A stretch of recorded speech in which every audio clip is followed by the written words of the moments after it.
আসসালামু আলাইকুম। আপনারা এখানে সমকাল পত্রিকার নিউজের একটি হেডলাইন দেখতে পাচ্ছেন। এখানে বাজেট সম্পর্কে বলা হয়েছে যে মতামত দেওয়া যাবে 19 জুন পর্যন্ত এবং বাজেট অনুমোদন 22 জুন, অর্থ উপদেষ্টা।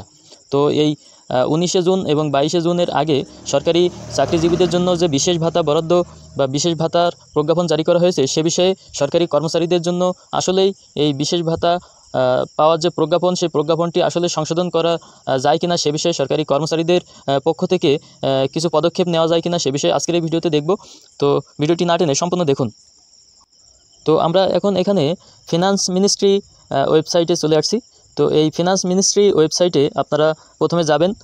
যাওয়ার পরে এখানে দেখবেন নিচের দিকে একটি হেডলাইন যাচ্ছে, হলুদ রঙের একটি হেডলাইন। এখানে বলা হয়েছে ফিডব্যাক অন ন্যাশনাল বাজেট 2025 থেকে 26। এই হেডলাইনের উপরেই আপনারা ক্লিক করবেন। এই হেডলাইনে ক্লিক করার পরে আমরা এখানে একটি পেজ দেখতে পাচ্ছি। এখানে বলা হয়েছে জাতীয় বাজেট 2025-26 এর উপর মতামত অথবা পরামর্শ। তো এখানে আপনারা আপনাদের নেম, ইনস্টিটিউট বা অফিস প্রথমে লিখবেন, এরপরে ইমেইল, মোবাইল নাম্বার এবং আপনাদের সাবজেক্ট যে কোনো একটি নির্ধারণ করবেন।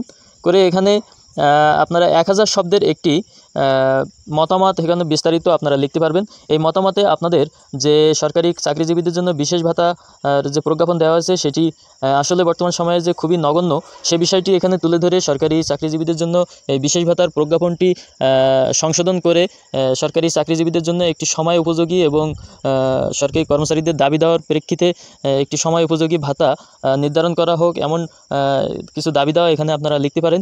যেটি আসলে যদি সারা দেশে সরকারি চাকরিজীবী প্রায় 14 লক্ষ, তো এখান থেকে যদি 1 বা 2 লক্ষ মতামত বা সুপারিশ যায়, সেটি আসলে সরকারের ফিনান্স মিনিস্ট্রি নিশ্চয়ই এটি গুরুত্ব দেবে এবং আমলে নিতে পারে, এমনটি প্রত্যাশা করা যায়। তো এ বিষয়ে সরকারি চাকরিজীবীদের জন্য এভাবেই এই বাজেটের উপর মতামত দিয়ে আগামী 19 জুনের মধ্যেই এই বিশেষ ভাতার প্রজ্ঞাপন সংশোধন করে সরকারি চাকরিজীবীদের জন্য যে সর্বনিম্ন ভাতা নির্ধারণ করা হয়েছে 10% এবং 15%, সেটি বৃদ্ধি করে আরও কিছুটা বৃদ্ধি করে এই প্রজ্ঞাপনটি সংশোধন করে সরকারি কর্মচারীরা উপকৃত হতে পারে। তো এইভাবে আপনারা এখানে মতামত দিয়ে সাবমিট করতে পারেন।